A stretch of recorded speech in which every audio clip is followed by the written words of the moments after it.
The 3 best weapons for SHTF. There's a lot of focus in the prepper sphere on firearms, tactics, combat application for preparedness. And the reason for that, I would surmise, is because firearms handle an immediate problem immediately. And while they absolutely have their place in systems for SHTF, they are not at all what we are going to talk about today. The 3 best weapons for SHTF, the end of the world as we know it: mental, physical, and spiritual. Yeah, you can't daily deal and Amex your way into that shit, which is why a lot of people don't talk about it. Because it's not cool, it's not sexy, you can't buy now, add to cart, click here, get your daily deal. Mental. I don't know if you've noticed, but the whole damn world has lost its mind here lately. And more every day, there is media vying for your attention. Your digital exhaust is being collected and then sold by Microsoft and Google and Alphabet and Meta and who the hell knows what else.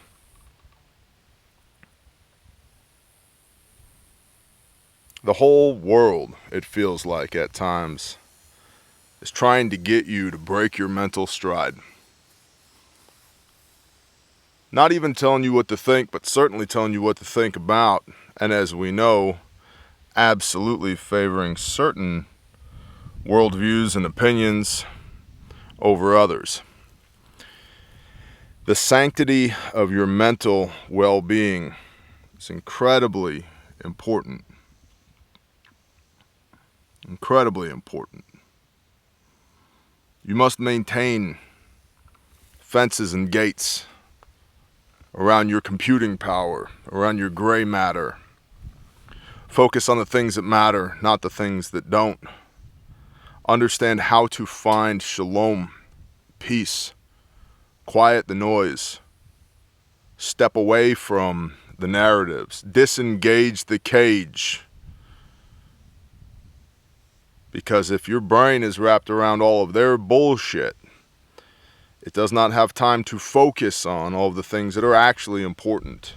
What is our working definition of preparedness? Maintaining normalcy for the people that we love. Physical.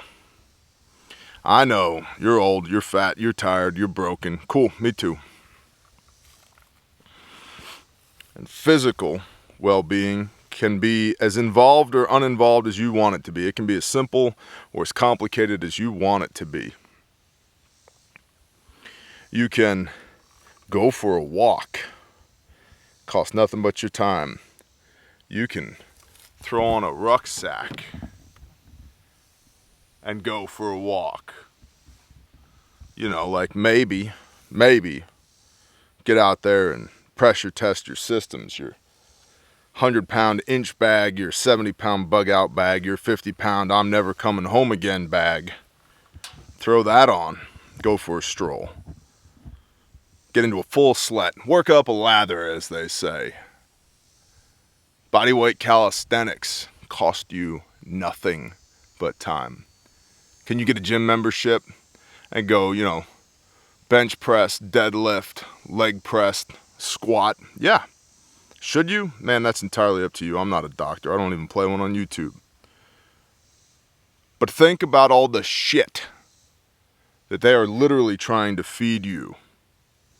The air quote meat on styrofoam in the grocery store. The air quote food that comes out of the hole in the side of the brick building after you talk to the little speaker. Give me a number 2. Extra cheese. Large fries. 44-ounce Coca-Cola. I don't know why I feel like garbage today. Yeah, because you ate 3,000 calories in one sitting. And if you leave those fries out for a year, they look the same that they did the day they came through the window, because it's not actually food. Instead of eating real food, you ever drag your knife across an animal's throat so that you could process it and eat it? That sounds barbaric. Well, I got news for you, man. We better get pretty good at this barbarian shit before China invades, or they collapse the economic system, or they create another pandemic, mandate that you got to stay home because you're non-essential.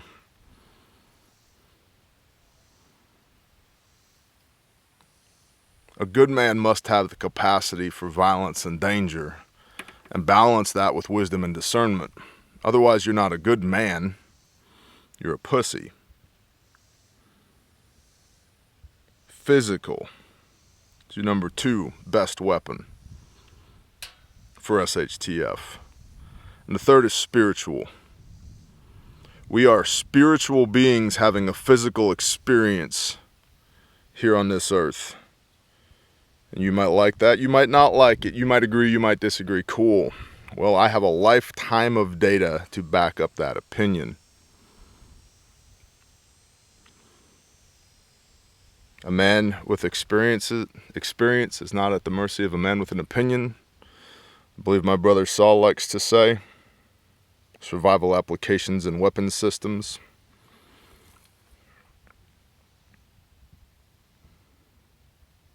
We are spiritual beings.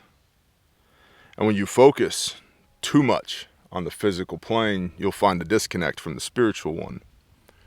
And you can choose to believe that trillions of years ago, somehow, everything that we know and that we experience as matter exploded from some singularity with such infinite density that it's literally inexplicable with the human mind, and that expanded at the speed of light for trillions of years, and at some point it began to slow down just enough that molecules started to coalesce and form things like gases, and those gas clouds coalesced and formed things like stars, and somehow there was enough friction, there was enough potential energy that there was a spark, and those ignited into a ball of fire, which we then called the sun. And then somehow matter and water continued to form around said ball of sun and spin in a beautiful arc through 4-dimensional space-time. And at some point there was an enzyme in the water, and it got hit by a bolt of lightning or something, and it formed the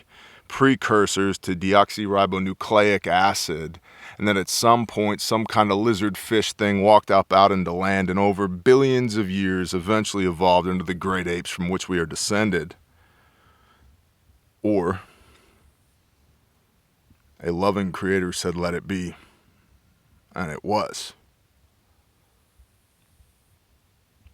So you might be part of the cult of science, the religion of evolution and physics, which, mind you, have their utility here in this flat plane we call Earth. Or you might believe that a loving and all-powerful creator loved you enough to know every hair on your head before you exited your mother's womb, and to have a plan for you, that you were righteously set aside from birth for a purpose, and that you were redeemed by the blood of the Son so that you might come home again one day, if you willfully choose to, so that you can work for Him, the Creator, rather than for yourself and the prince of this world. And how many attacks have there been on spirituality? How many attacks, affronts against the Creator do you see on a daily basis? How many times are people of faith ritually subjected to persecution here on earth because we fight not against flesh and blood but against spiritual wickedness in high places? Well, coincidence, I'm sure. So yeah, this video is not about guns or knives or axes or swords or kukris or bows or slings. It's about you. You are the weapon.